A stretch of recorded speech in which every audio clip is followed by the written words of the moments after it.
Hello, my name is Jeff Rolka. Thank you for checking out my video. This is kind of a heavy question about doing rather long gigs. What is the best way to prepare my voice for a 3-hour tour? No, 3-hour gig. Sorry, I couldn't help myself that time. With 2 10-minute voice breaks where I am the only singer at around the 2-hour mark of my gig. I personally notice my voice getting hoarse. At around the 2-hour mark of my gig, I personally notice my voice getting hoarse. It's not initially audible to the audience. However, the vocal fatigue strain progresses over the final hour, and by the time my gig has ended, my vocal cords have mild discomfort when I swallow, and I'm hoarse for at least 2 to 3 days following my gig. And then I go on complete vocal rest for a few days. Then the cycle repeats itself for my next gig, making it challenging to book more than 1 gig in a week. Please keep in mind that I'm practicing for at least 30 minutes on the days prior to the gigs. Let's just say that I practice every day that I'm not on vocal rest, and I always begin with your 15-minute mezzo-soprano warm-up. Thanks for any help you can provide. So, well, first off, it's great that you're keeping a good practice going. I'm really sorry. This is a challenging scenario. As a vocalist myself who's been in cover bands that sound rather similar, there are so many variables that can make you successful or compromise that success. But I'm going to go through as many of them as I can, as quickly as I can. First and foremost, it's great that you're doing a daily practice, that you're not on vocal rest. That is where it all begins. It's hard to know the nature of the vocal strain. In a 30-minute vocal practice that you're doing on your days prior to your gigs, if you're feeling that vocal strain in that 30-minute time period, like if it's starting to creep in that, then there's something about the way that you're using your voice that's contributing to your strain. If it's not, what you might do is, just to find out for sure, is when you've had your vocal rest and you're ready to start vocalizing again, give yourself a couple days. And this might have to be like on an off week when you don't have a gig. And then instead of the gig, do vocalizations for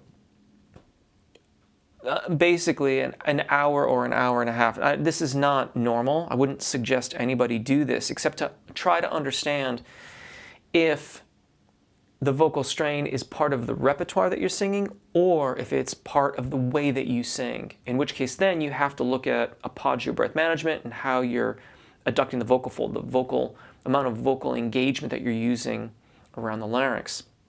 So like on an off week, do vocal exercises for an hour, hour and a half, and if you notice the strain creeping in, then you know that it's some combination of, it could be a combination of physical fatigue as well as your technique, as well as perhaps the range that you're singing in. It would also behoove you to make sure that if you do that experiment, you cover the range that you're covering in your repertoire. In other words, don't just do stuff that's in your easy range. You've got to do vocalizations that cover the entire tessitura that you would normally cover in a gig. Now let's just say, for the sake of argument, that your technique is fine, because quite frankly, it's quite likely to be just fine. A 3-hour gig is a long time. That's a long time. So there are lots and lots of strategies to employ, not the least of which is your monitoring. I don't know what kind of gig this is. I'm assuming it's some type of amplified music like a bar band, but I could be wrong. If it is, in-ear monitors would be a great thing to start with, and making sure that you can mix them effectively would be crucial, because in-ears without a good mix are no better and quite possibly worse than a wedge in general. So in-ears would be a really, really good thing too. My advice would also be to pace yourself. Look at the distribution of your repertoire, and if there's a way to balance it out so that maybe all the challenging stuff is in that second set, try to parse it out a little bit more evenly. Or backload your third set with more of the easy things so that you can be a bit gentler with your voice. You may also have to do the sort of microphone to the audience spiel when it comes to, and I'm thinking generally where vocal strain is likely to occur, like the high parts of choruses. So instead of you having to deliver all of that material, maybe you do the first one and then you use the second and third as a means by which to get your audience engaged. And you would do partial amounts of the choruses. So you're not going to sort of delegate 2/3 of your workload. You're probably going to end up delegating maybe 25%. But we're looking for marginal gains here and ways to get you so that you're not getting so hoarse at the end of your gigs. You may have to consider carefully the overall composition of the repertoire. And additionally, and I'm assuming here, because most of the time when folks get into trouble with these sorts of things, it's the high tessitura material that ends up causing the fatigue. That will be compounded if your monitoring is bad. Now, if that's not the case, then we need to kind of follow on different paths. But let's just, for the sake of argument, say that that is the case.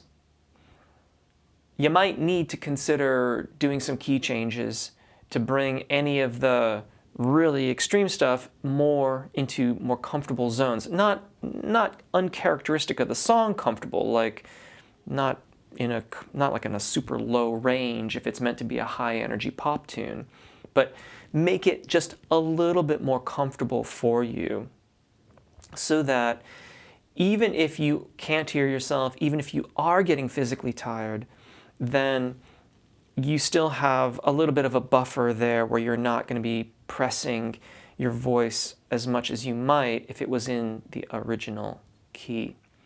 It's worth mentioning your overall physical fatigue during shows like this.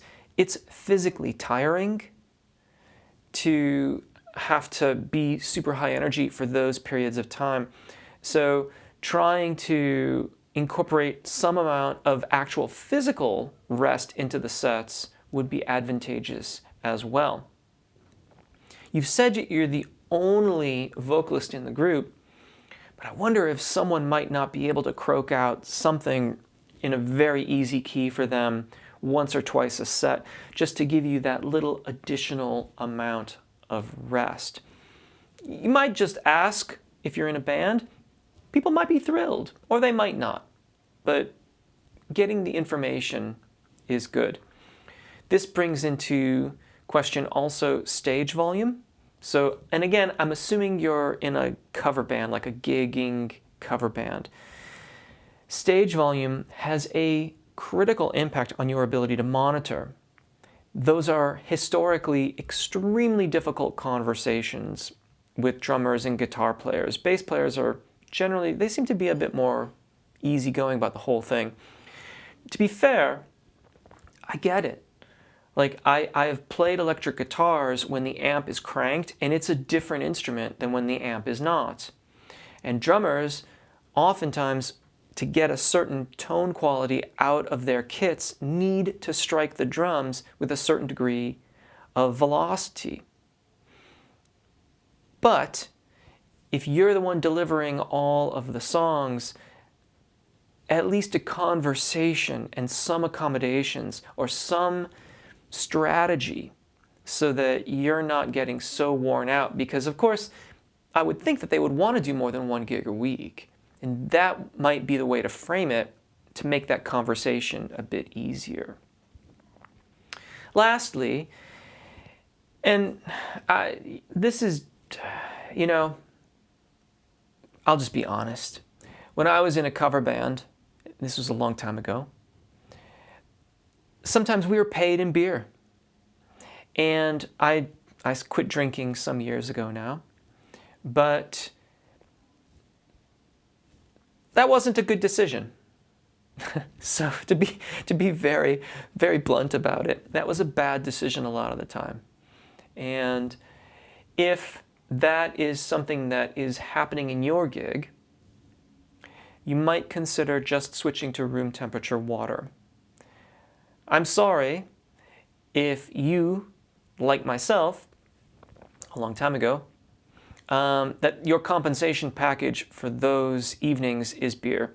You might see if you could negotiate something else.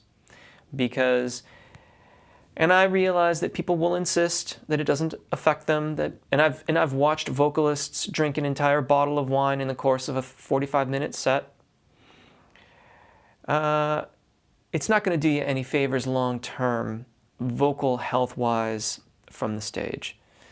And while it might ease your nerves a little bit to get it all going, I would make the argument that maybe trying some other things will solve a few different problems all at the same time. That's speaking for myself as someone who struggles with performance anxiety. I've had to learn to manage that, and I've also learned to walk away from alcoholic beverages. That's not to say that you have to, but it is something that I'm also considering when I look at your question. Really great question. I hope that I've helped.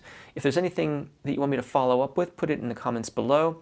Thank you if you've chosen to subscribe, and thank you to my Patreon supporters. And until next time, take really good care of your voices, enjoy singing, and hopefully we'll see you again.